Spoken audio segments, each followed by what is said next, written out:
When you think of expansive comic book universes, Marvel and DC are the first things that come to mind. And why wouldn't they? They've both been around for 80 plus years. But there are many other companies out there with their own expansive, interconnected universes. One such company is Valiant Comics. After having a successful but brief run in the 1990s, Valiant faded away into the back issue bins, seemingly left in the category of what is commonly referred to as dead universes. But in the summer of 2012, Valiant roared back onto the comic shelves, starting over from the beginning and giving readers a new and modern take on the heroes that they created just a few decades earlier. Join us now as Dr. Impact dives into the first year of the Valiant relaunch of 2012 in this episode of Observe and Report. Greetings and salutations, ladies and gentlemen, boys and girls, listers of all ages. Welcome to another edition of My Big Fat Pull List, the podcast. I am one of your hosts, Mr. X. I'm Smurphy. I am Dr. Impact. And I am, of course, the always lovable Pistol Danger. Wait a minute, now you're stealing other people's gonna monikers? say, I thought Smurphy was always. I'm the lovable one, jackass. Oh, well, we got some piece role of reversal shit. going on here. So, Pistol's lovable and Smurfy's salty. That's Okay. right. That's All right. the pepper, because I'm Yeah, the salt. listen, dum-dum, I'm the one in charge today. Get out of my lines. How dare you? Wow. All right. Well, We're in for a show. Yeah, we are. You're in for a treat, guys, because Dr. Impact is going to take us on a journey through a comic book universe that I knew literally nothing about before doing my research for this episode, and still only know just a little bit about after reading a handful of comics to prepare myself. We're going to be looking at Valiant Comics, and not the originals, but the relaunch from 2012. It'll be interesting because I, like you, Mr. X, I kind of came into this blind too, getting this all together. I mean, I've always known of Valiant, and I've always kind of known who the characters were and what their universe was, but I have never read a Valiant comic, and I started getting all of these a while ago because I heard that they were so good, and I finally had about the first year and a half's worth. Finally sat down to read those, and I also now have finally gotten nearly all of the originals, which I Wow. I almost have all the originals. I've started reading them, but I'm nowhere near as far along in those as these. I can't really say that I had that much more knowledge going into this than you did. Well, it's embarrassing that you're doing this then, because actually I'm one of the co-owners of Valiant currently, and I just don't know how you started from nothing and came to where you are, quite frankly. It's embarrassing for me as one of the owners. I think we're going to have some of our fact checkers take a look into that, because Googling it now. I'm calling fake news. Good Googling it news, now. I'm actually the fact checker of my big Oh. Fat Pull Oh, is that Well, right? Oh, So okay. give me a couple minutes here. Click, click, click, click, click. Google says I am one of the owners. What a surprise. All right. Well, you heard it here first, folks. We actually have one of the owners of Valiant Comics as a member on this podcast. And it's great that we do podcast episodes like this, like Observe and Report, because that gives people the opportunity to get a taste of either a comic book property, a cartoon series, a TV series, anything from our geeky pop culture brains.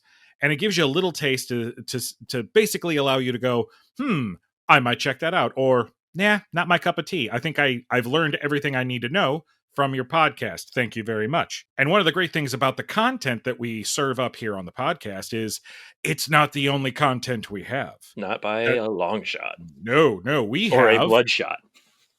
Oh, there it is. I went There it is.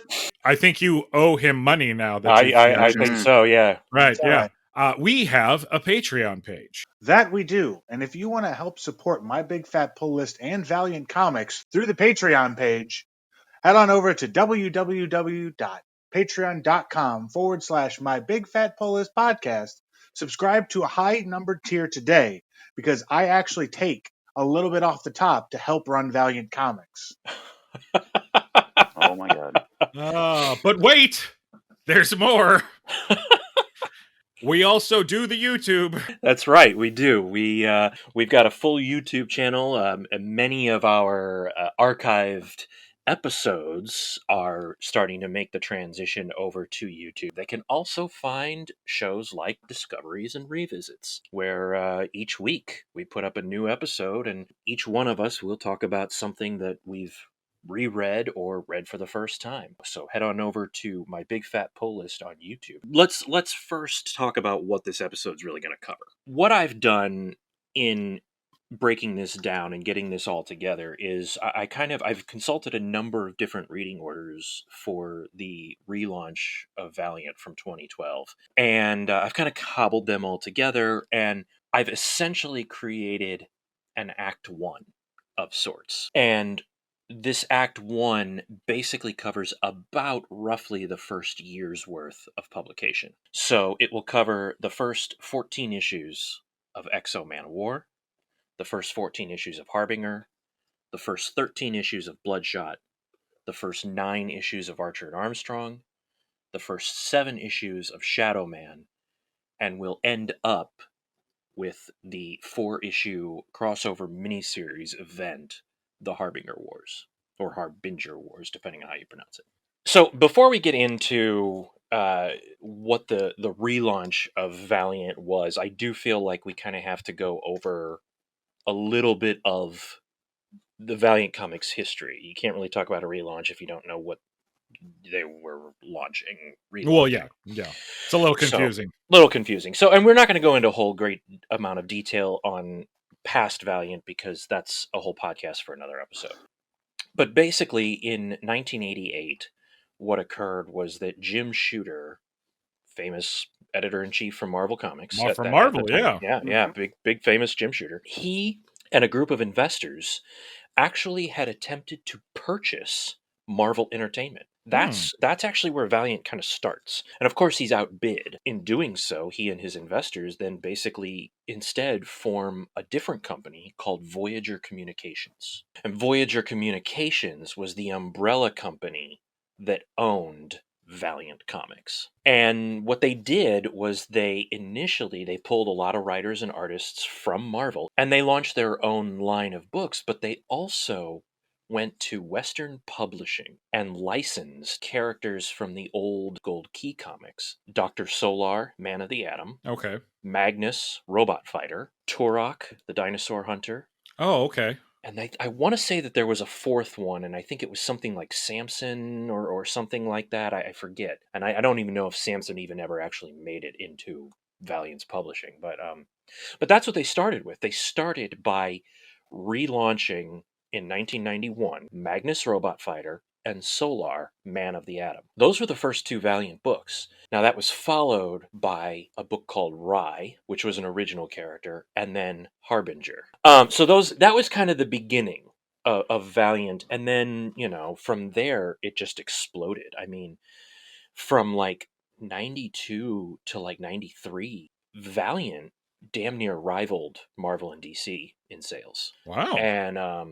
And they were neck and neck with some of the not the first issues of Image, because nobody hit sales numbers like Image when that started. But they were neck and neck with some of the other stuff that Image was putting out after that initial launch that they had. Well, eventually Jim Shooter wanted to go a different direction with the company, and he was essentially asked to leave this company that he started, and that in 1992, in fact, even won a Lifetime Achievement Award for co-creating this universe, and yet he was asked to leave. That's where they start connecting all of the characters into this cohesive storyline called Unity. In the mid-90s, around 94, 95, somewhere around there, Voyager Communications was bought out by Acclaim Entertainment, which you guys probably know better than I do, is a video game developer. Yes. So they bought Voyager with the primary intent, I mean, I'm sure there were other options that they were looking at, but their primary intent was to start making video games based on the Valiant properties. And they did. They did, yes. This is actually where I would know Turok from, and actually where I would first meet Exo, the Man of War. Because of the Iron Man and Exo heavy metal game. Yes. So did you play that? If I did, I do not remember it. Okay. but okay. I do remember it. You know what I mean? Sure. Yeah. And Turok was huge. I was going to say the Turok game Yeah, was Turok was Oh massive. yeah. huge. Eventually Acclaim filed for Chapter 7 bankruptcy. All of the rights were auctioned off to all the characters.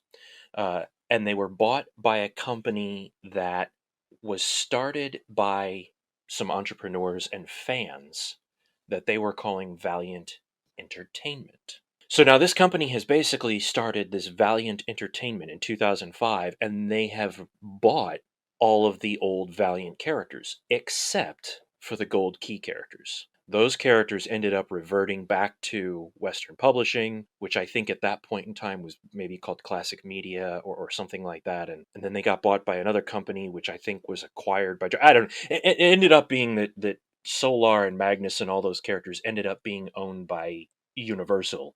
As they're launching this Valiant Entertainment in the early 2000s, they're putting out collections of the old Valiant books, obviously the characters that they have the rights to. And the collections are doing very well. And it's at this time that they start to discuss, maybe we should bring this back. Maybe there is, a place for Valiant Comics to return. I only mention all of that because a lot of times when you think of Valiant, if you've been collecting for a long time, of course you think of Harbinger and Exo and Bloodshot being the big three, but I think there's a lot of people out there that still think of Turok and Magnus and Solar. I bring it up here because in this episode, as we go on, we will not be talking about them because they didn't make the transition. The Summer of Valiant. So Valiant got relaunched in 2012 with an intent of taking the old stories and the old characters and modernizing them. At that time, there was still a fair amount of success at Marvel with the Ultimate line. And, DC had just done the New 52. They had just launched the New 52 the year before. And correct me if I'm wrong, didn't Image try to do a line-wide mini-series where they were going to officially connect all of their superhero titles? At that time, or around that time, yes. Around that time, yeah. Yeah, I forget what that was called. Yeah, I can't remember the name of it for the life of me, but I remember it was, Spawn, Savage Dragon, Invincible, Werewolf by Night. Think not Werewolf by Night, sorry. Or no, Amazing Werewolf. Amazing Wolfman. Yeah, Amazing Wolfman. Yeah. I remember reading the first issue, and then it was like I never saw it again. Yeah, because classic Image. You never get the deadline. Right. Yeah, so this was coming out at that same time. So what they did was they tried to take these older stories, from what I understand, and retell them, but do so with a modern slant, which meant things were going to change. Yeah. And like I said, other than Solar and Magnus, and I guess I should add, I have read the first issue of the original Exo Man of War book, but only the first issue. Other than that stuff, I've never read the old stuff, so I don't know how much this compares, the new ones. But what they did was, in the summer of 2012, they called that the Summer of Valiant. And I remember my friends and I out in LA, I was living in LA at the time when they relaunched. I remember we even were making fun of it. We were like, oh, Valiant's coming back? That'll last 10 issues. And now here we are, they're 8-9 years in. And they started that summer with Exo Man of War. He is essentially their Superman, their Captain America. And I don't mean in power set. I mean more just in the fact that he seems to be the super powerful central figure of the line.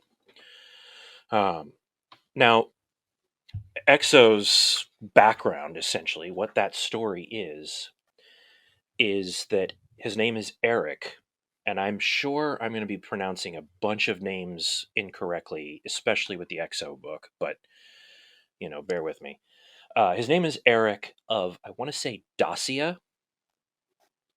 That sounds about right. That's how I've pronounced it. And he's the heir to the Visigoth throne. So, his book takes place in the first issue in 402 AD, which is Yeah, interesting. he's going up against Romans. Yeah, Romans, yeah. And that's really kind of interesting. You're going to launch a whole new shared superhero comic book universe, and you start with the Visigoths versus the Romans in 402 AD.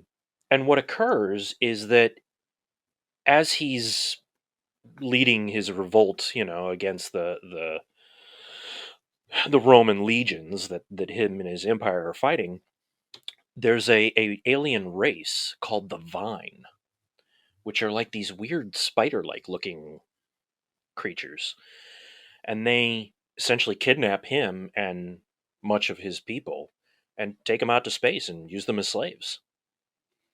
That old chestnut. That old chestnut, yeah. Mm-hmm.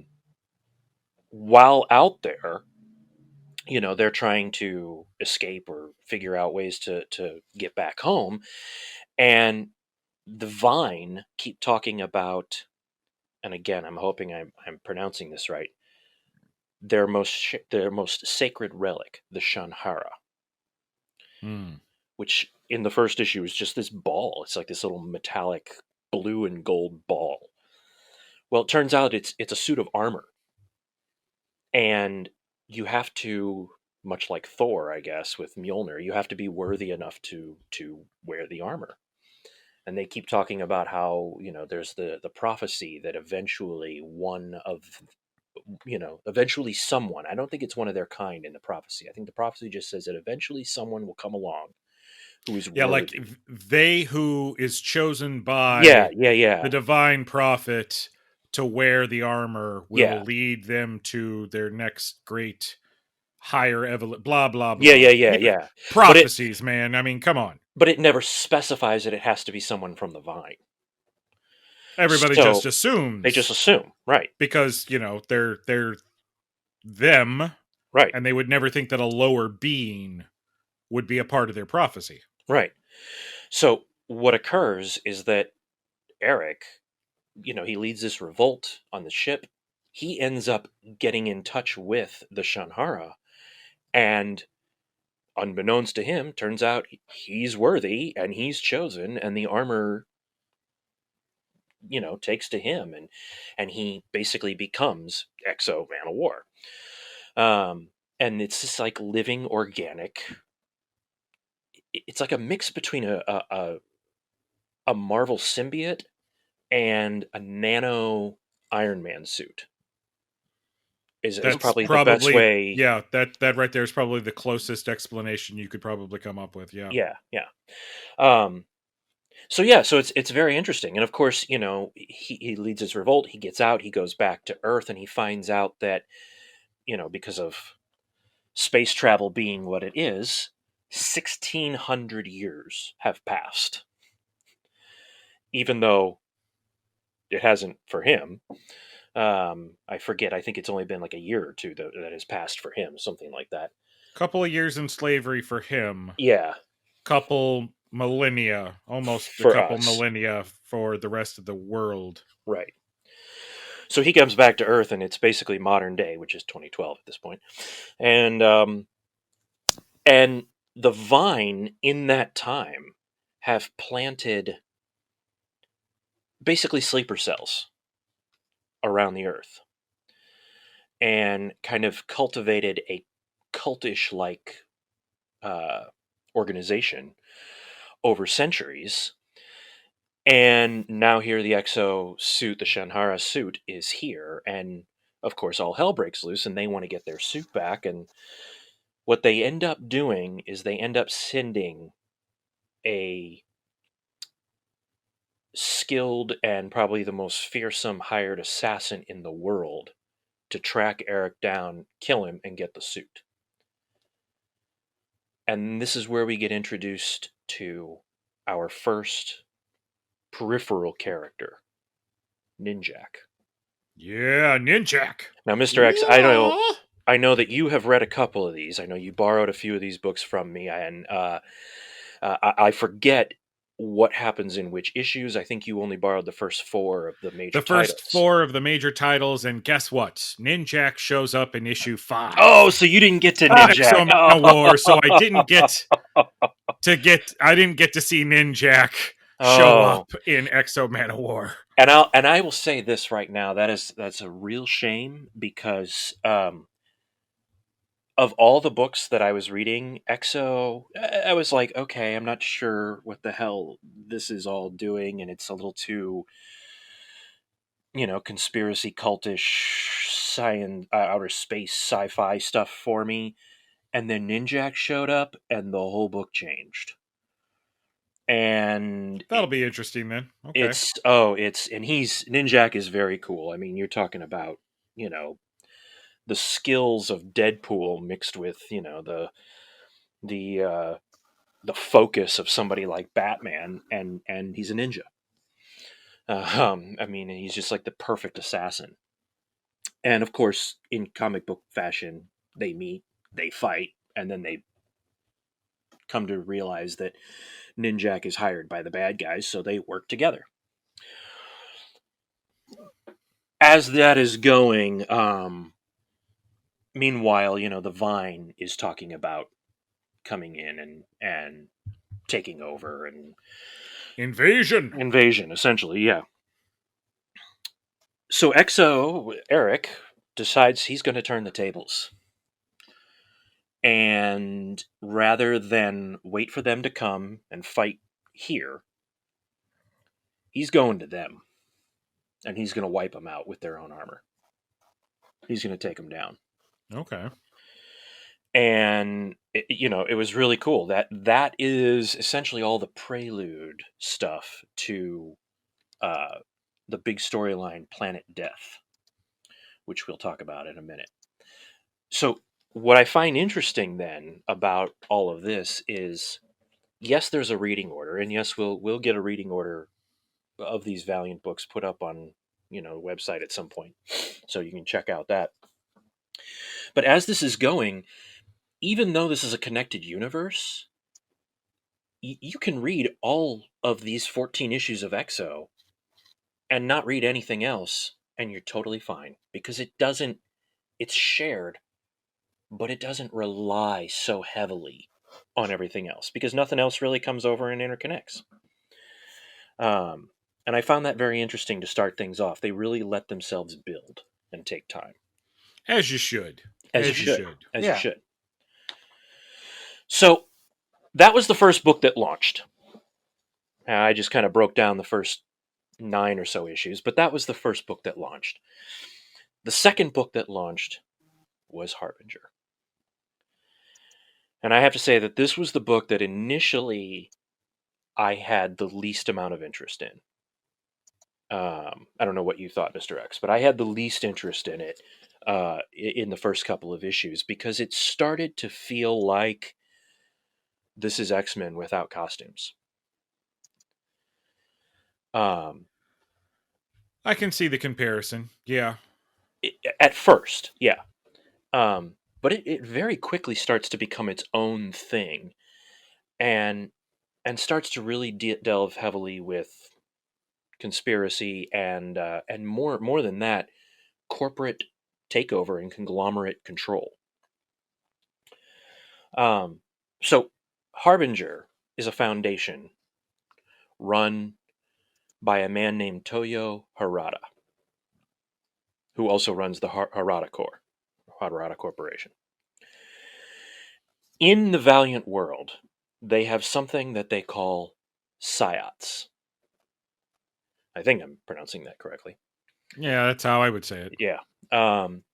Basically, it's people born with some sort of a gene that causes them to have various different mental powers. All the powers, though, of a psiot are somehow mentally developed. So it's not like, you have X-Men, you've got the Beast. Obviously, he's a physical mutation, and Cyclops is a physical mutation with the optic blast. These are all mental. Even if you do fire some sort of a concussive blast out of your hands or your eyes, it's somehow connected mentally to your physiology. And what the Harbinger and Harada Corporation do is they basically scour the world looking for psiots. And they bring them in and train them and teach them how to use their powers. Sounds a lot like X-Men. Yeah. Mm-hmm. The difference here is Toyo Harada, who you would think would be the Professor X, is really more like Magneto. Not in the wipe every human out kind of way, but more like Magneto whenever Magneto has joined up with the X-Men and worked with them. Not really a bad guy, but not a good guy. Okay. More actually, I would equate him to a less tyrannical Doom. Oh, that's a good one too. Yeah, because the way that he looks at the world, it's like, okay, we have the ability, we have the power, we can make this world better. We can't leave it up to normals. We can't norms. Right. We can't leave it up to the normal people. So we have to push them in the right direction, whether it be a soft push or sometimes a violent push. Right. It's about control with the best of intentions, but let's face it, some of the worst things in history have been done with the best of intentions. Oh yeah. So, he's not a good guy, but I can't really call him a bad guy. You can't call him a villain. You can't call him a villain, but he's not altruistic good guy. Right. I think the appeal to the Harbinger book is the character that they focus on. Yes. Is not somebody who wants powers or wants to change the world or help the world.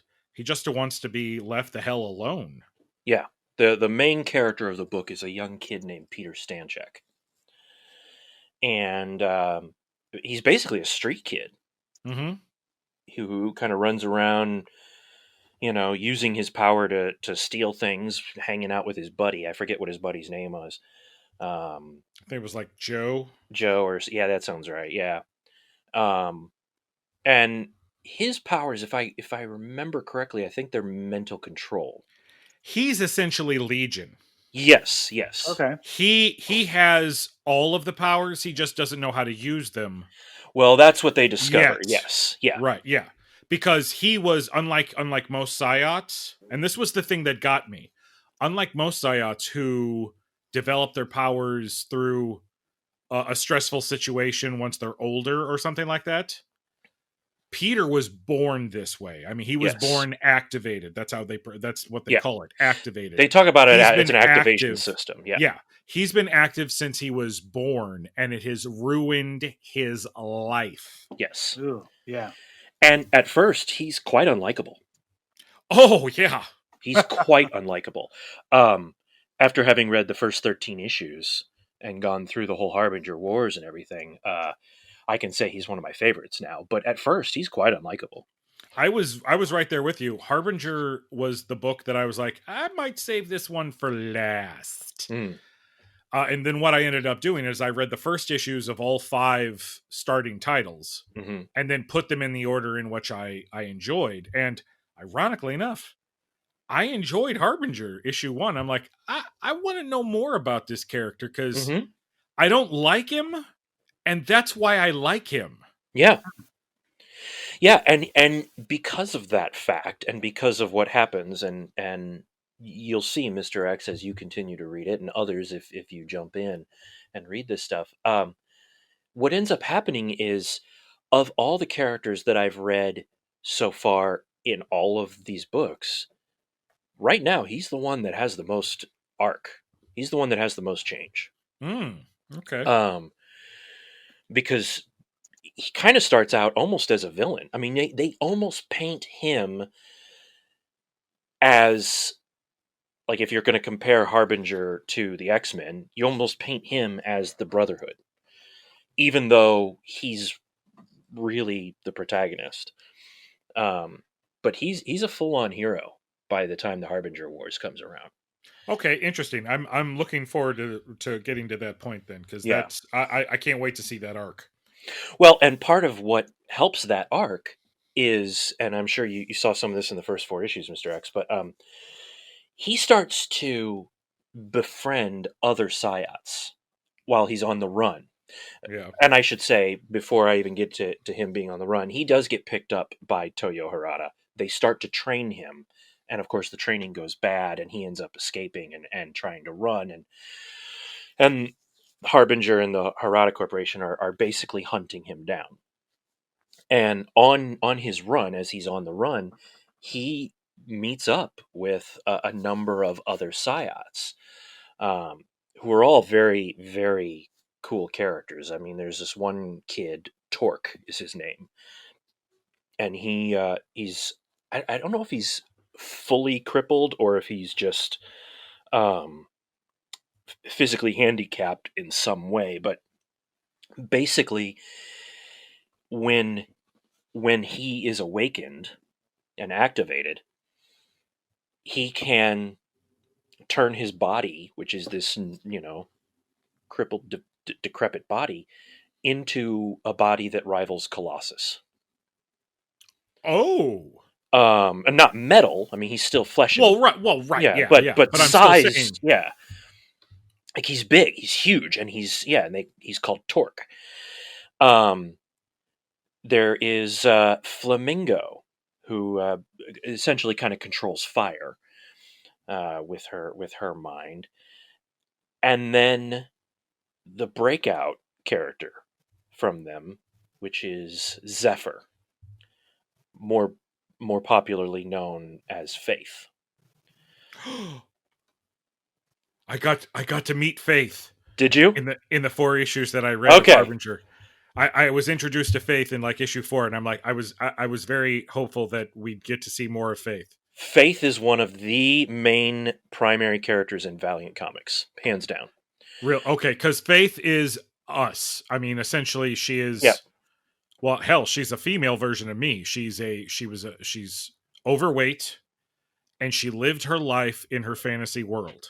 Yep, huge Joss Whedon fan, and yep, I think she quotes a lot of Firefly and she quotes Firefly. She's on WoW, and yeah, and she does all the geek things. Yeah, and she finds out that she's special, just like she's always thought she's been special. Yeah, and I'm like, oh, I hope something happens with this character, and it's good. It's good to know that something does. She's cool, and I won't say too much since you're very much into her, because I don't want to ruin any of Faith's stuff, who goes by the name of Zephyr. But anyway, all of these people hook up with Peter, and Peter, you learn, not only was he born activated, but he is one of the few Psyots in the history of the world who can activate other Psyots on his own. Oh. So when he meets all of these people, he activates them. He creates them. And they end up calling themselves the Renegades.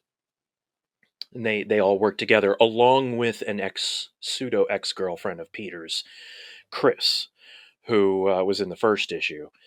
And seriously, she comes back after what he did to her? Oh, she's a major character and kind of the tactician of the team. Yeah. All right. Well, I won't say anything. I mean, I know what he did, and I won't spoil it for anybody. Yeah, I don't want to spoil that either. But holy shit! Yeah, she comes back and she's the tactician. I will spoil this.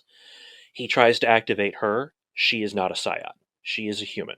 Ah, okay. Okay. But she is still on the run. She is a member of the Renegades with them. Cool. All right. You also find out that there is another organization that is hunting down Peter and Psyots in the Harbinger book. This corporation is called Project Rising Spirit.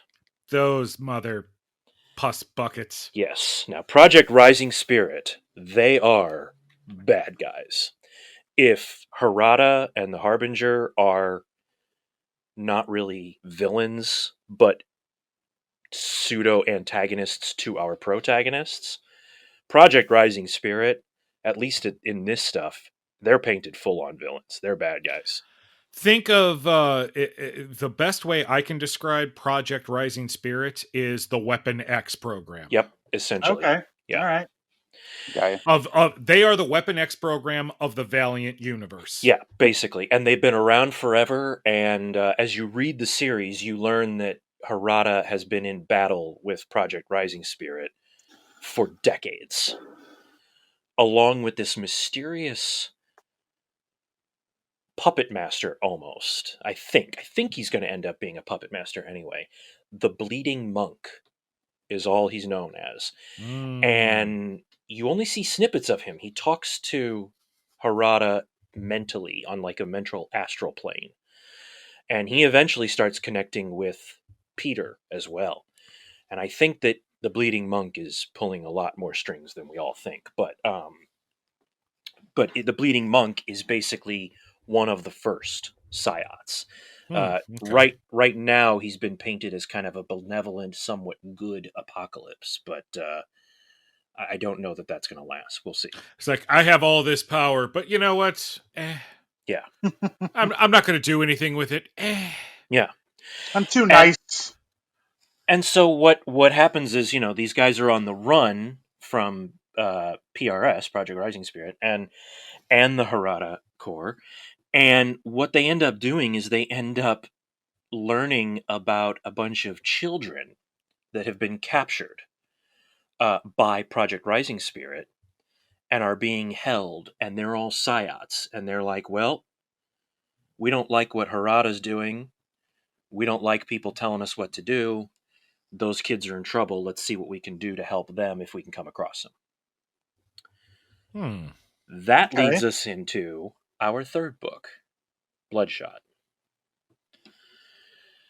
Bloodshot, again, I was interested. I was curious because I hadn't seen the movie yet, and I wanted to read the comics first. Bloodshot is Captain America meets Wolverine, period, the end. With a dash of Punisher thrown in. Yeah. I mean, really. That's it. And it sounds like that would be like a lame, boring copy, but it's cool. It's fun. Basically, Bloodshot is a soldier who was given an experimentation process of nanobites attached to his body that will completely repair his body from any damage. And they are impressive, the way that they work. It's almost the equivalent of the Mary Sue pill. Yeah. Because it does allow Bloodshot to do whatever he wants. Yep. Not only can it repair damage, but it can also pick up broadcasts. So he can hear radio chatter. He can access the internet. He can do almost literally anything. Yeah. Which, for me, I was like, wow, this is... When you have a character who could do almost anything, it's the Superman syndrome. Yep. He's too powerful. He's too powerful. How do you make this interesting? And ironically enough, because he is so messed up from the process of being Bloodshot, it gives the character. Yeah. And you actually care about him figuring out what the hell has been done to him. So even though he can pretty much walk away from anything and almost do just about anything, there's still enough peril for the character because they introduce other characters and other situations that are able to curtail his abilities. There's just enough of that to where you go, oh, all right. So this is not just somebody who can walk into any situation and then walk right back out again. There are consequences. You just have to wait for them. Right. And much like Wolverine, because of this, they have rewritten his brain so many times, and they've implanted so many false memories that he has no clue who he even is. Yeah, much like Wolverine. Right. And he doesn't even know that he has a name that's associated to Logan. I mean, At least Wolverine had that. Right. He only knows Bloodshot. And that's kind of the driving force of the first few issues is him trying to get into an installation where he can maybe learn who he really is, what memories are real, what are fake.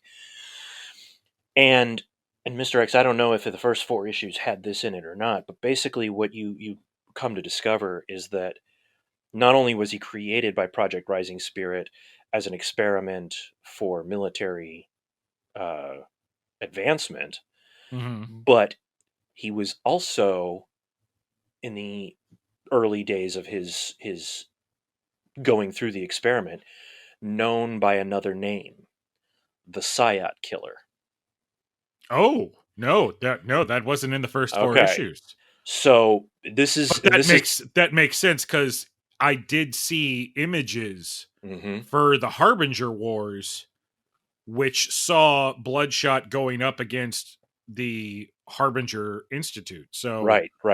So I'm like, oh, that makes more sense now. And what you come to learn, and again, this is a little bit of a spoiler, but I have to spoil this before we get to other stuff later, is that Bloodshot, his first batch of missions were originally being sent out around the world to either capture or kill potential or newly activated Psyot children. Oh. All right, including the installation at Project Rising Spirit of children that Peter and Faith and the Renegades just learned about. Ah, okay. Yep, there you go. There's your tie-in. Yep. So I like Bloodshot. Bloodshot is your full-out action book. Yes. It is. Yes.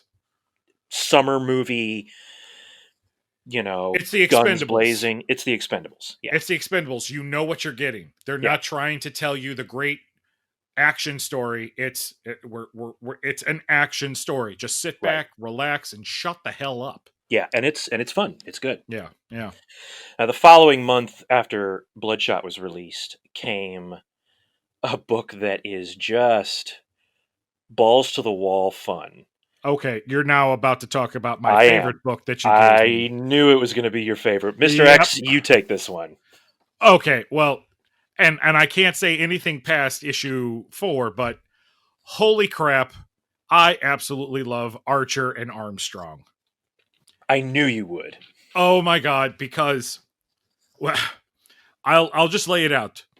Armstrong is an immortal fighter who just loves to drink and womanize.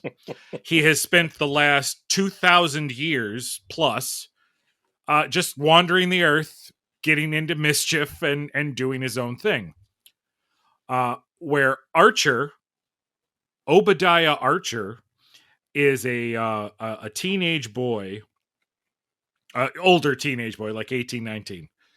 Teenage boy who all his life has lived in a very totalitarian, religious, almost cult-like. Let's just say cult sect kind of a thing.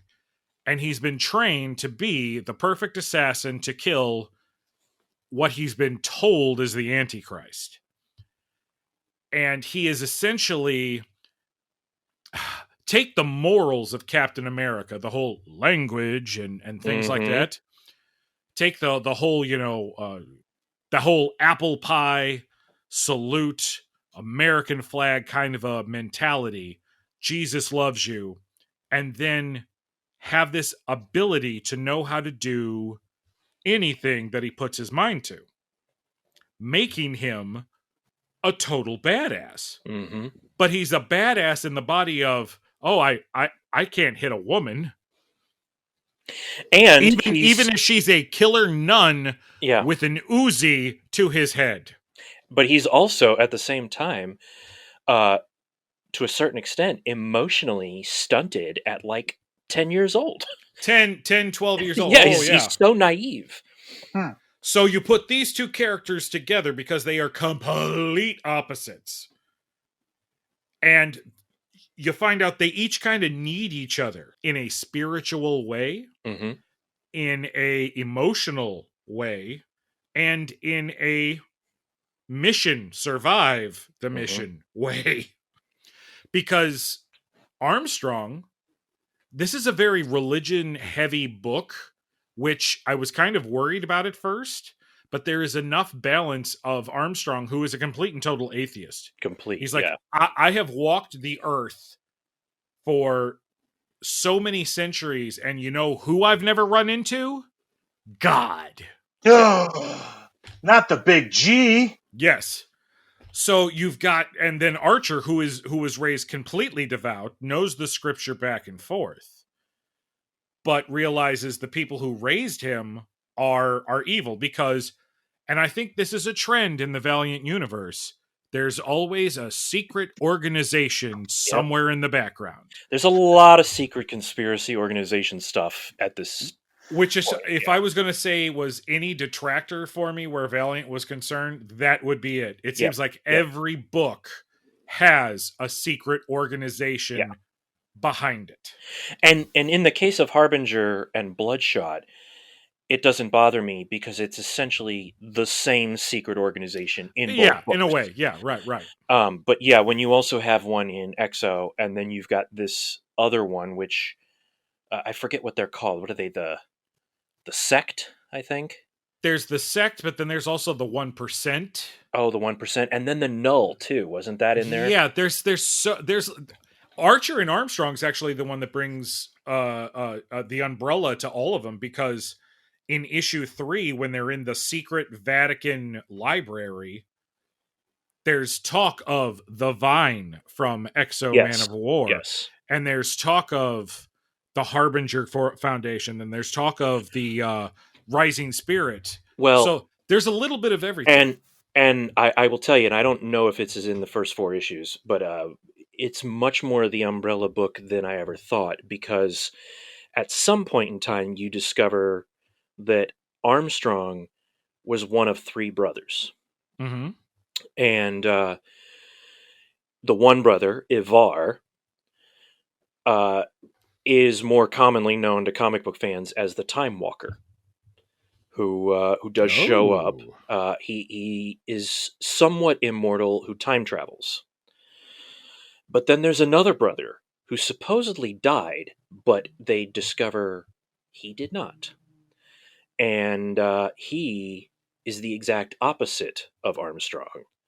Gilad, I think I'm pronouncing that right, also known as the Eternal Warrior.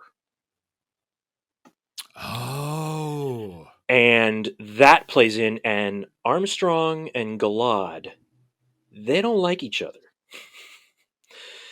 Not only do they have sibling rivalry, but they don't like each other. So that plays out to be a very interesting thing, especially when they go after the Sect and build up for the end of their first big story arc. You know, the thing is that Armstrong, when you first meet him, well, no, the second time you meet him, after you see how he got his immortality, which I'm not going to say anything about because I want people to actually go out and read this stuff. Mm-hmm. He shows up, you meet him, he's a bouncer in like a biker bar. Yeah.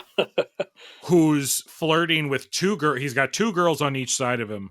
And the whole ritual for being a female in this bar is you take your bra off and you staple it to the wall. Mm-hmm. And the bartender, a fight's breaking out over there, and the bartender's like, if you don't stop the fight, you're cut off. And he's like, oh, well, in that case, I better do my job. And I'm like, wow, I'm sorry, but that kind of, because in one of my civilian guises, I was a bouncer for quite a few years, and damn it if that didn't kind of like break it down for my whole reason for living was booze and boobs.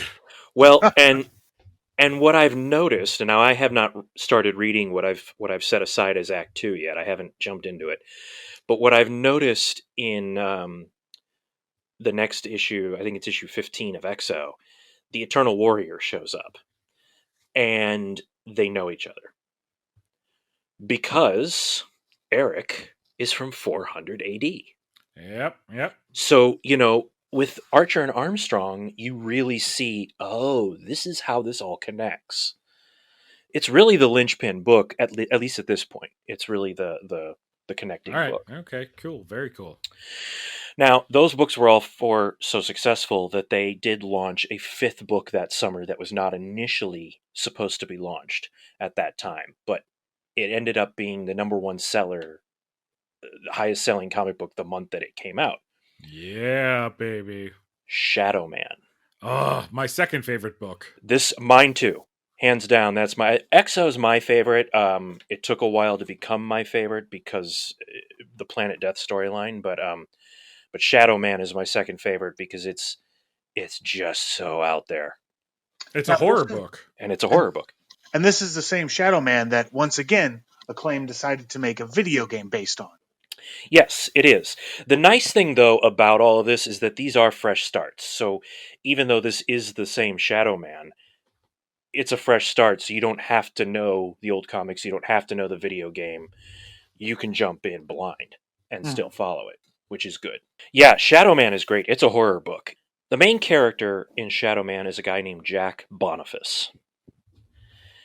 And he is essentially transformed into the new Shadow Man.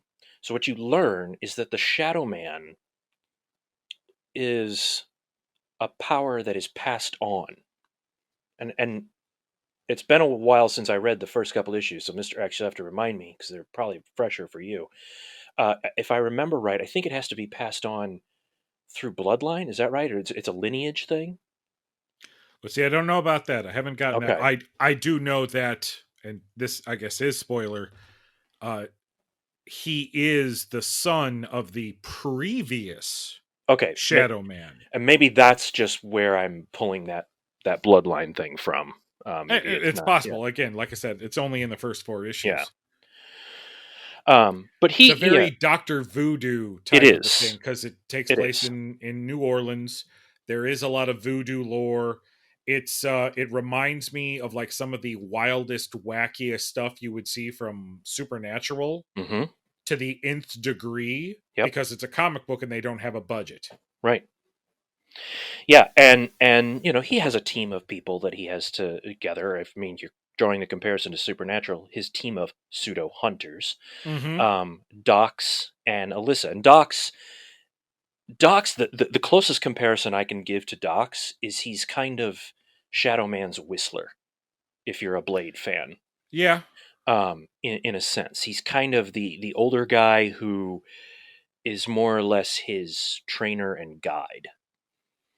And even though he's not a dwarf, he's extremely short. Yes. Yeah.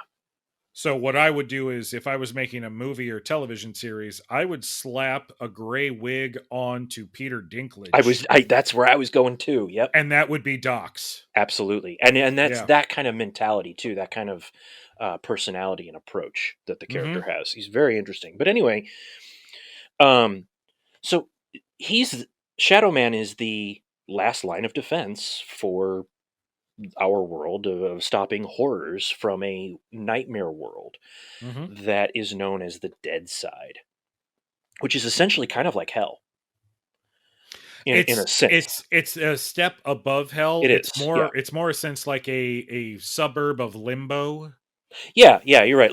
Because the Dead Side is the way that it was described in the first 4 issues. The Dead Side is like the space in between all other realms of the supernatural. Right.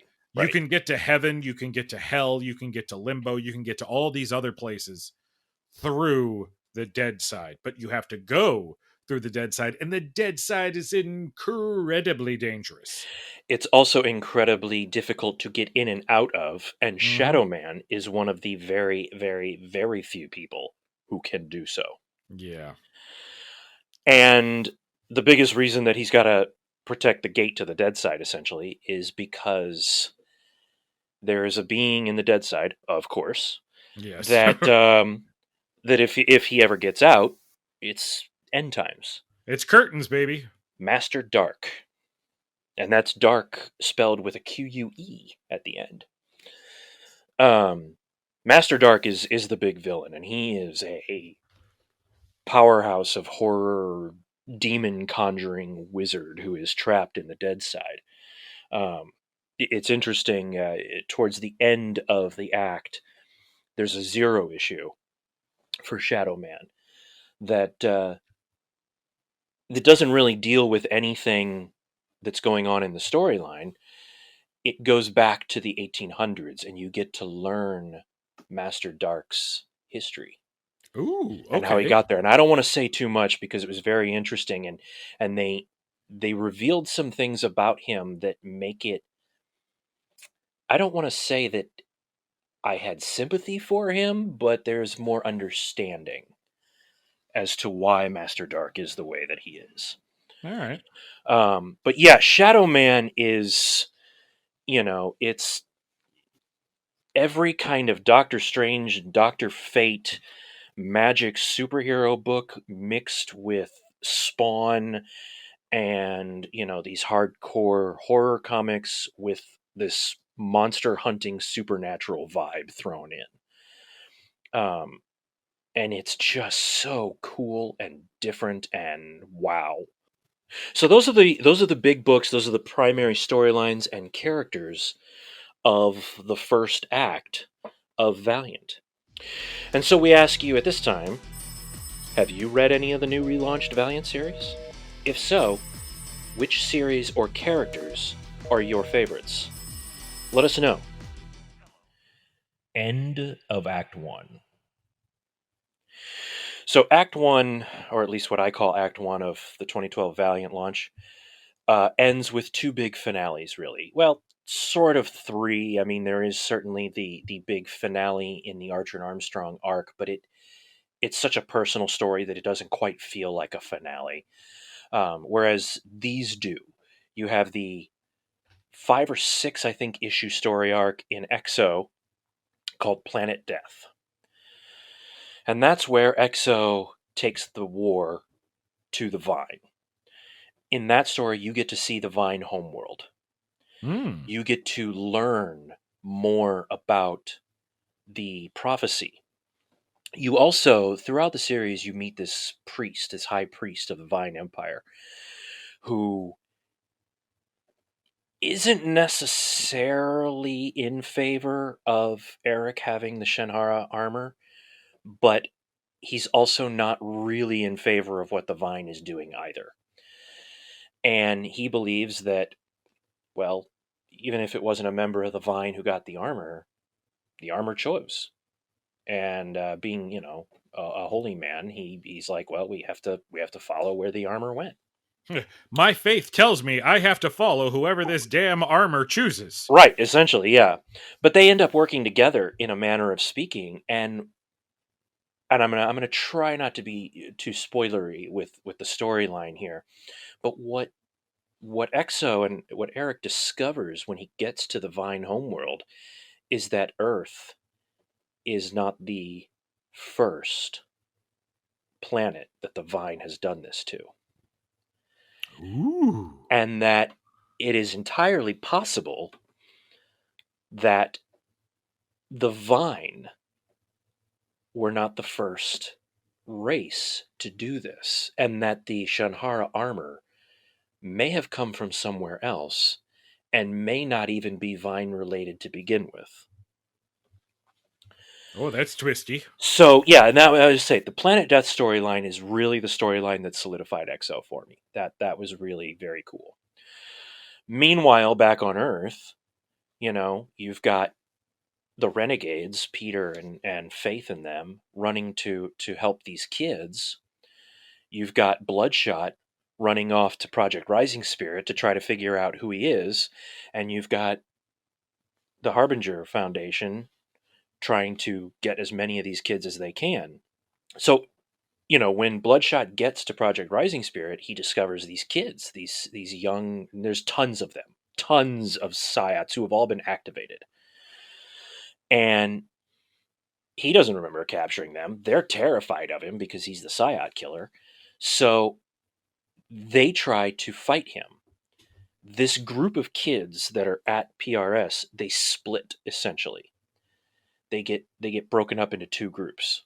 One group ends up realizing that Bloodshot might not be a monster, and they're going to follow him because he genuinely wants to protect them and help them because they're being used just like he was. Mm-hmm. The other group is more militant, and they go on the run.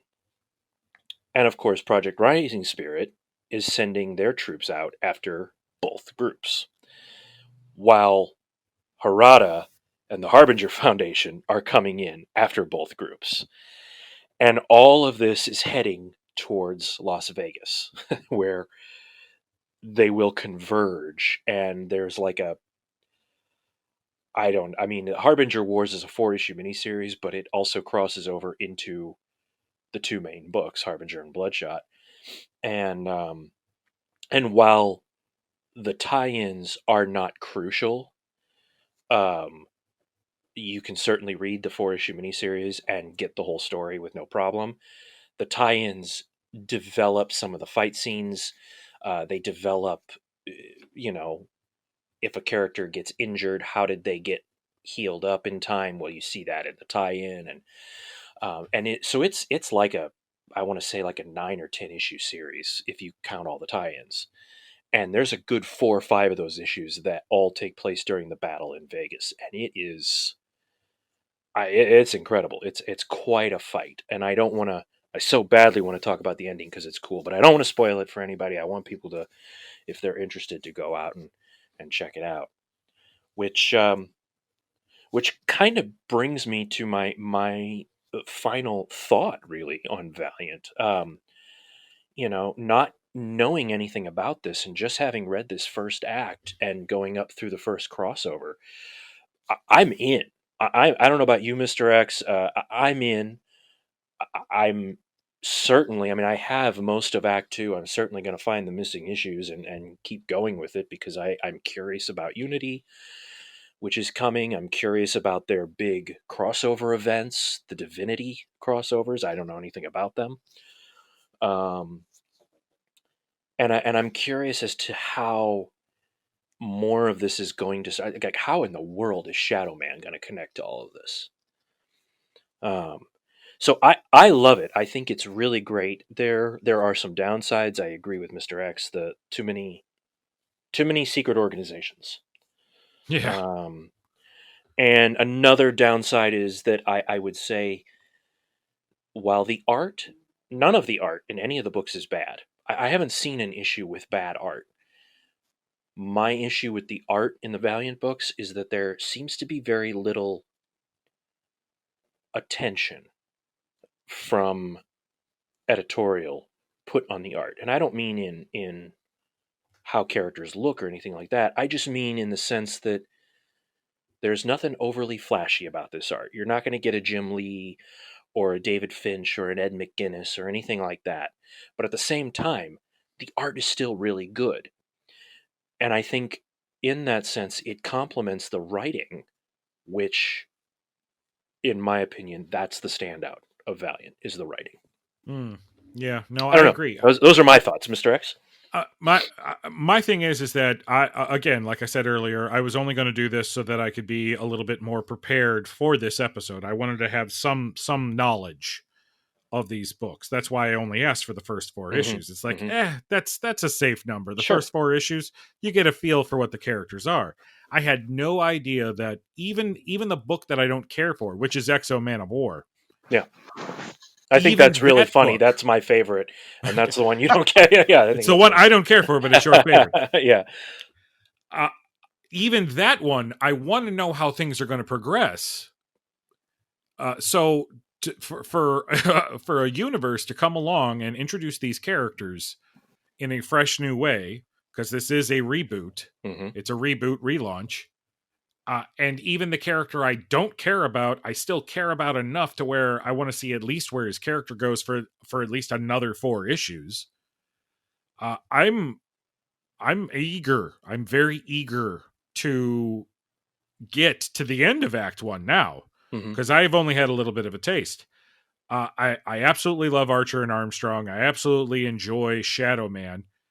And depending on how things go leading up to the end of Act 1, I don't know if I'll stick with all of the books, but where Act 1 is concerned, I want to read all of them so that by the end of Act 1 I can go, okay, I'm sticking with the whole universe, or I'll just take these couple of books here.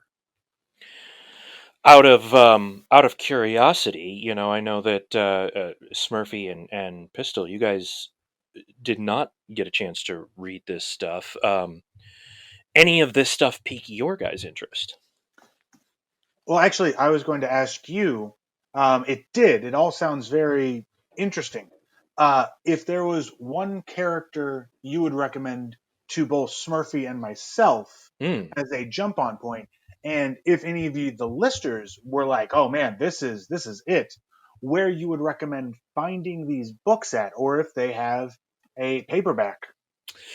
There are collected editions that you can get. There are many collected editions. The nice thing, though, if you're if you're a collector like the four of us are, who for the most part we generally like having the individual issues. Generally, um, where the 2012 relaunch is concerned, they're not all that expensive.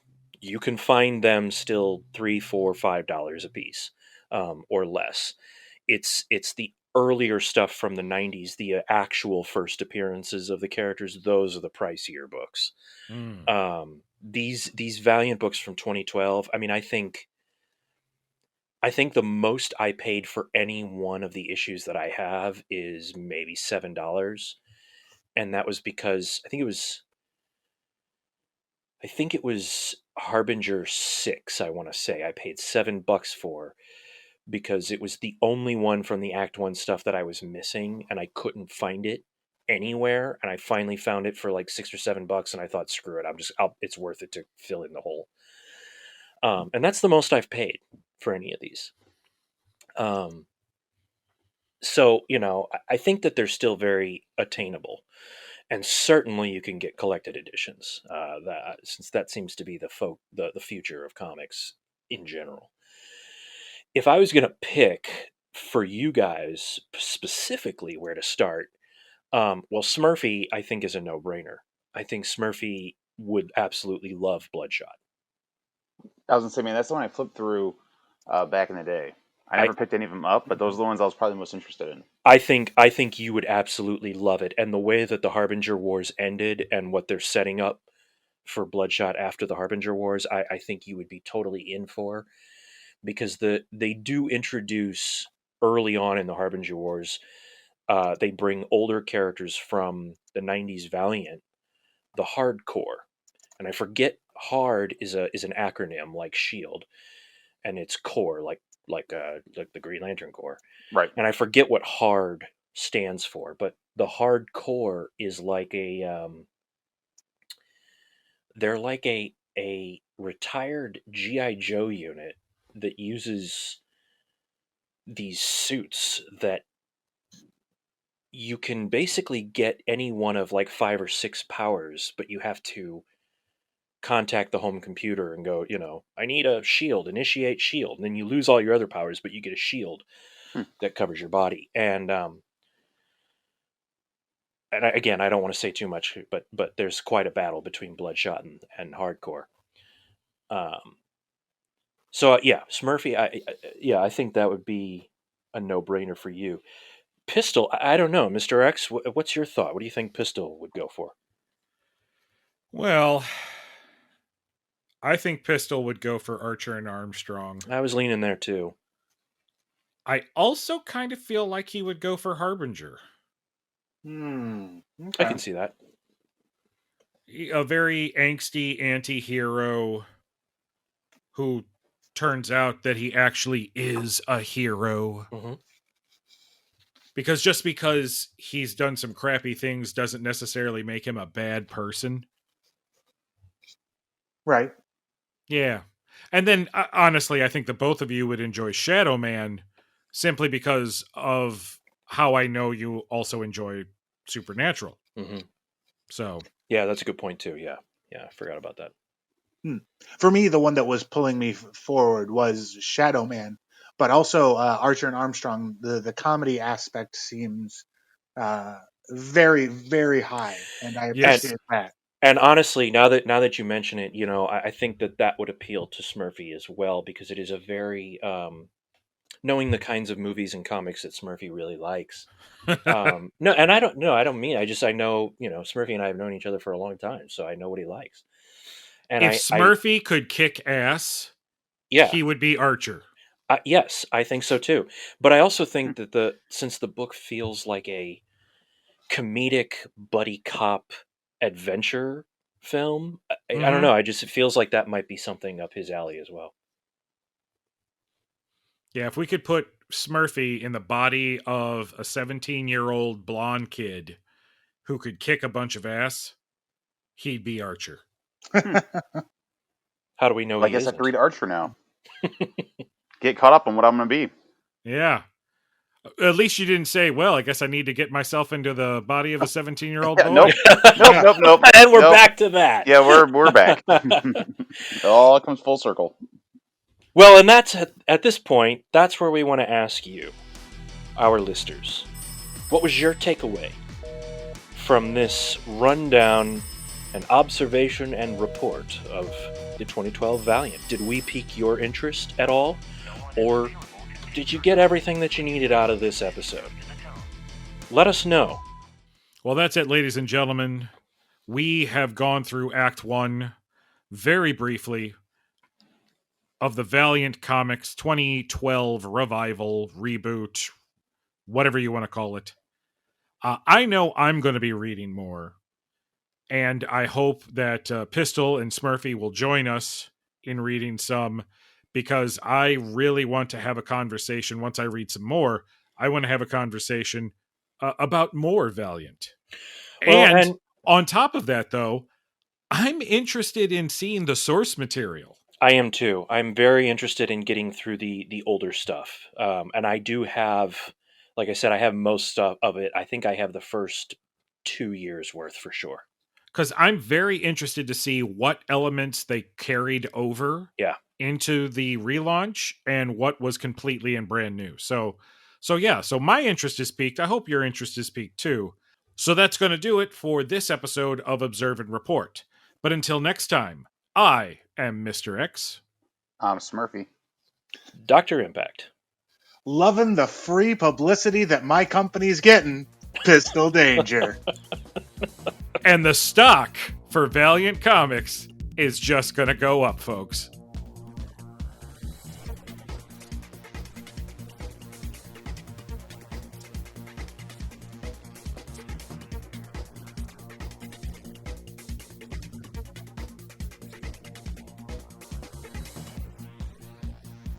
What he means is you and everyone you know should subscribe, rate, and review our podcast on every app possible.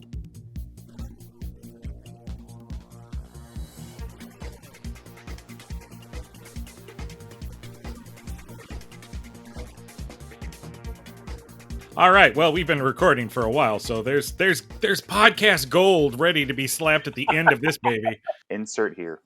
Yeah, how do you want to... No, I don't want to insert it anywhere. Keep it to yourself. You leave me alone, Smurfy, you salty bitch. Wow. I did not get the show notes. Let me refresh. I sent it got it. to Smurfy. Yeah, I just got it. It literally just popped up. There they are. Cool. We're good. I don't want to know what just popped up, okay? The notes popped up. What Everything just else popped down up? below. Right. Everything else down below. Something sexual innuendo. Nice. That won't be the tone. No, I think it will be. I said it right. Well, the rest of the world, except for you and your family, pronounces it Harbinger. Harbinger. Right. I don't know why. I don't know why we say Harbinger. I don't know. But it's one of the things I love about you. Good job, everybody. You're all doing an amazing job.